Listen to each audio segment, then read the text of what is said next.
7월 임시국회 종료를 하루 앞두고 8개 상임위원회는 전체 회의를 열어 피감기관의 업무 보고를 받고 있습니다. 특히 최저임금 인상 등 문재인 정부의 소득주도 성장 정책과 탈원전 정책이 도마 위에 오른 모습입니다. 국회로 가보겠습니다. 조태현 기자. 네, 국회입니다. 네, 먼저 최저임금 문제부터 살펴보죠. 환경노동위원회 전체 회의가 뜨겁게 진행되고 있다고요. 네, 그렇습니다. 오늘은 8개 상임위원회에서 전체 회의가 진행되고 있습니다. 가장 치열한 공방이 오가는 건 환경노동위원회인데요. 말씀하신 것처럼 10.9% 인상이 결정된 내년도 최저임금 문제가 도마 위에 올랐습니다.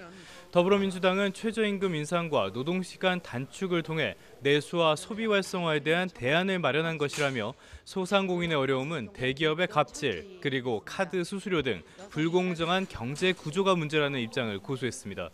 특히 지난 대선 당시 시점이 달랐을 뿐 최저임금 10,000원 달성에 대해서는 모든 후보가 동의했다며 야당의 공세를 정면 방박하기도 했습니다.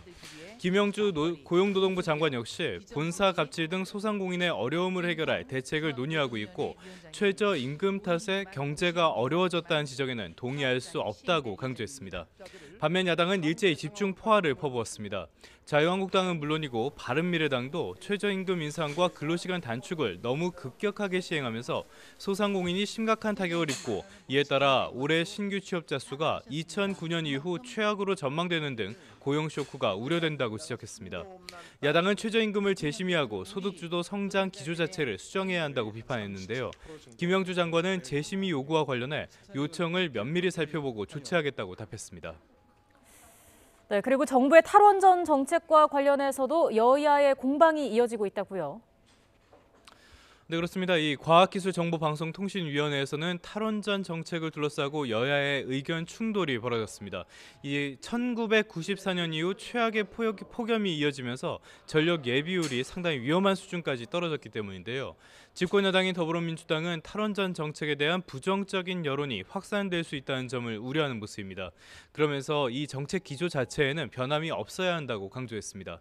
반면 야당은 일제히 탈원전 정책 자체를 손봐야 한다고 맞섰는데요. 전력 부족에 대한 우려는 폭염 때문이 아니라 탈원전 정책 유지를 위해 전력 사용을 보수적으로 예측하다 보니 혼선이 생긴 탓이라는 겁니다. 또 정부의 통신비 인하를 두고도 정부가 기업의 팔을 비트는 것이라는 주장이 제기되기도 했습니다.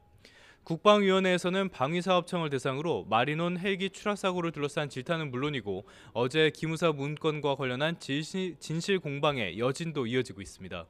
외교통일위원회에서는 유엔 안전보장이사회 제재 대상인 북한산 석탄이 국내에 반입된 것과 관련해 정부의 대북 제재 등을 놓고 질의가 집중됐고요.